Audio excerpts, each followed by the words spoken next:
And welcome back. So now I just want to give you an idea. Remember what I said about if you want to, you could place wrapping lines around a given area, really map out that dimensional kind of feeling to the form. Let's go and give that a try. Might as well, right?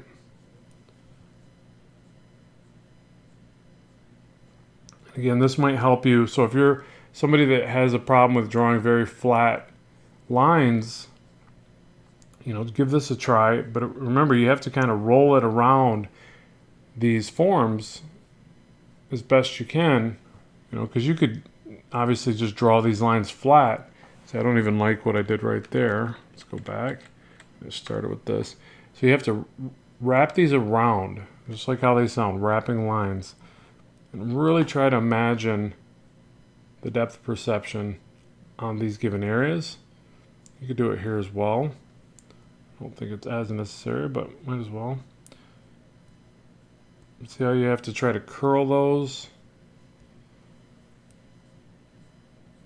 And if you're working traditionally, this just means light little sketch lines. Remember when working traditionally, a 2H lead is generally better when you're going to ink over it. I mean, I like using an HB lead, but it gets messy real quick. Especially if you're a lefty like me and you smudge through it. That's always lovely. Okay, so there's some wrapping lines just as a reference point. Oh, I guess I could do the knee as well, but that's really enough. So that's how I would think relatively dimensionally about the underlying volumes. So as I go to render over this, it gives me a little bit of an idea. Now, as far as mapping this, as far as like having an idea going into it of the way that I want to render this, remember there's all sorts of ways we could do this. I mean, there's lots of styles where they just simply get in here with a crosshatch. I'm going to do a quick version. I've got it on a different layer so I can do it and then get rid of it. But I just want to show you how if you don't like the real time intensive stuff that I typically do, which will probably give me carpal tunnel sooner rather than later because I work so much harder on creating those lines, you can see that right there works pretty well, and I'm not having to really overly develop these. It's not the type of look I really like. I mean, I don't mind it. It's just I like the other stuff better, and that's why I put the time in. But you could definitely do this, and it's much, much faster. But I'm not getting as much taper. I can still create gradients because each time I add that next angle, then I'm still getting a nice sense of gradient on it, right? I'm just widening them out as I go away from the shadow side. I can rotate this and get a nice comfortable angle to the way that I like to create the brush strokes. And you can even do the vertical lines as well, same way. So like something like this. Some of these this way. But you see, again, much, much faster. Oh, actually, I don't want to bring lines up that way. I'm getting going a little too fast. And you could still go back with your negative lines, your whiteout, and cut into these again. I'm a big fan of that as well. I think it spruces it up a bit. You can clean up little areas where I went over. Let me get rid of the blue there. So you can see just like that, it does create relatively nice gradients, much, much faster. And again, I know that that's something that, I don't know, it's tempting because it is much, much faster. And you could still come to the other side here and say, well, I'm just going to do a little bit different style over here. Because well, I don't even know that you'd have to, but let's try it. Let's try it this way first. So I'll create some lines radiating this way. Maybe this way. Didn't like that first gapped line, so I'll fill that in. And then over here. I'm not a fan of that. Let me go back. That's the other thing with going a little too fast is I tend to lose focus and control because I'm kind of trying to blaze through it.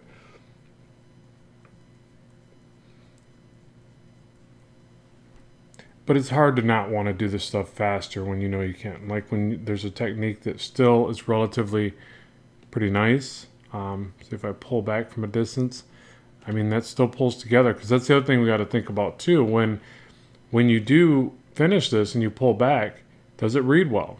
Because that's what you're looking for, right? A lot of comic art is reduced. Same thing, I would add some lines below here.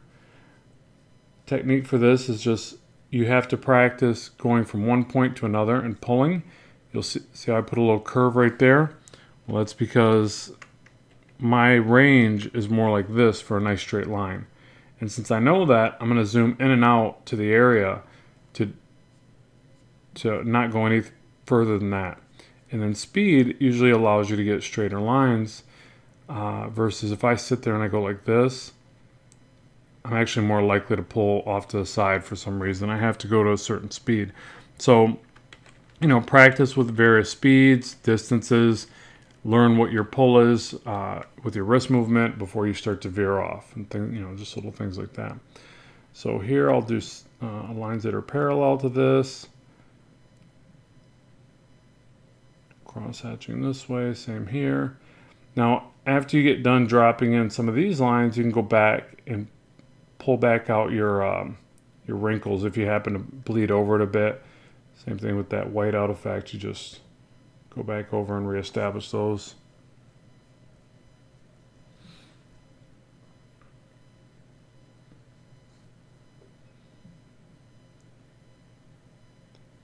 So we'll just try in a few different angles here. You could even add tiny little lines with the wrinkles. So obviously below them, and that's like that line weight thing that we talked about. And you could even add little tiny bumps if you really wanted to push those up a little bit more. Here's an area where I would need to go back and bring it back out with a little bit of whiteout.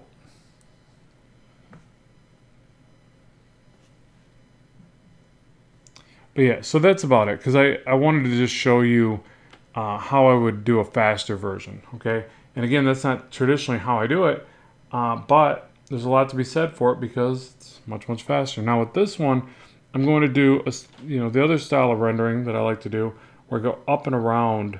Oh, actually I'm on the wrong color. I'm going to go up and around this area. I just need to pick how far I want the shadow to go up and around this area. And again, I'm going to rotate this because it's easier and faster for me to pull this line.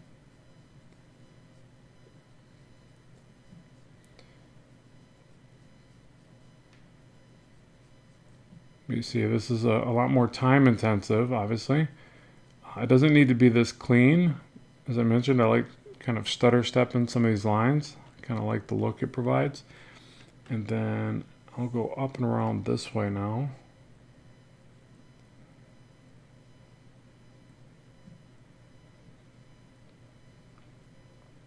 I can widen these out as I come up around this way. Now, a quick little cheat.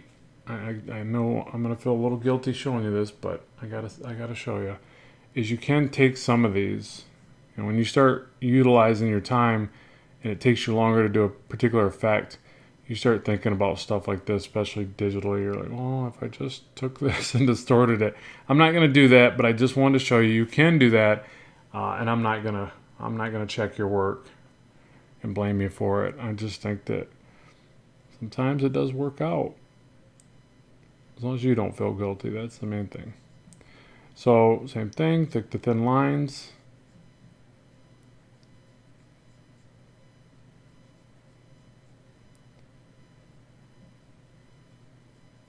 Wrapping up and around that form. And it doesn't have to go exactly with those other lines that we established. If you have those on the page, it's not a big deal. I just wanted to show you, again, another technique to sort of think about it so that you don't draw them too awfully flat. That you try to think about that underlying form as you render. That's it. It's not like every line has to go that exact direction. And then as we go to crosshatch, so I'll go this way. Actually, I'm going to probably put them on both directions. See how you can really round those out. You can also get some nice variation in how thick to thin they are. And I think the reason I tend to do it this way is I'm really trying to get a little bit more of that feeling of nice crow quill work that, you know, we just don't get nearly as well with digital. You know, I've always said that. Like, I love creating digital lines and inking this way. Definitely love the coloring process digitally. But I always admit that nothing beats, you know, crow quill and a brush when you really know how to use them. But there's a lot of benefits to digital as well, just like, you know, having all your tools in one device is a pretty neat aspect. So same thing here.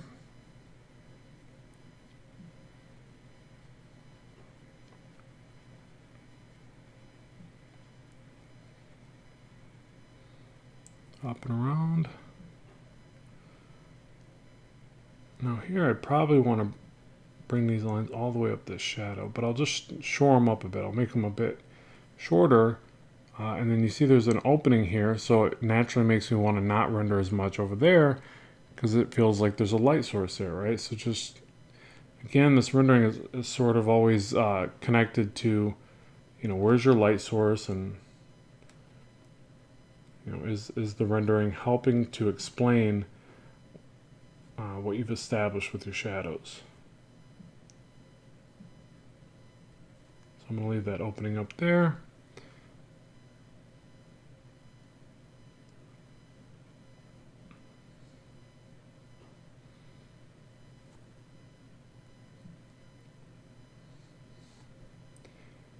And obviously your rendering doesn't need to look like mine. Experiment, play around with this, fill up pages and pages of just rendering. Just practice rendering all sorts of different ways. Different angles, different thicknesses. Try dropping in heavier shadows, lighter shadows, all the variations, all the variables. Alright, I'm going to just continue on with this same kind of angle. I feel like it's working pretty good.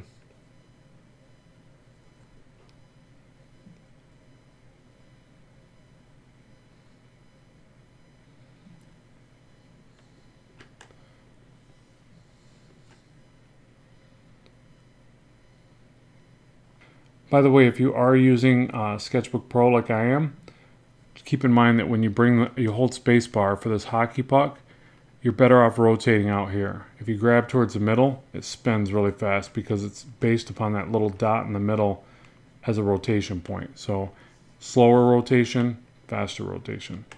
So yeah, seeing like that one, I feel like the upward lines really do a lot for us. I'm going to bring those lines up this way.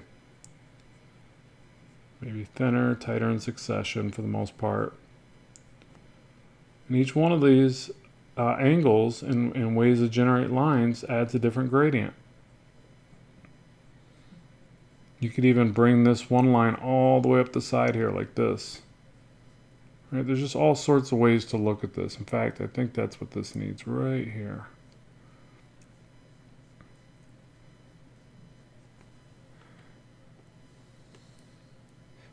Pull back, check it from a distance. Get rid of the blue for a second. Yeah, so that's the style I like. It feels more controlled, and I just like, I don't know, I just like the look of it. But it's all preference there. But we'll go ahead and stop here. I know this takes a little while, but it's necessary, you know, if this is the look you want. And hopefully you're learning through this process. So let's stop here, head over to the next lesson, and continue on.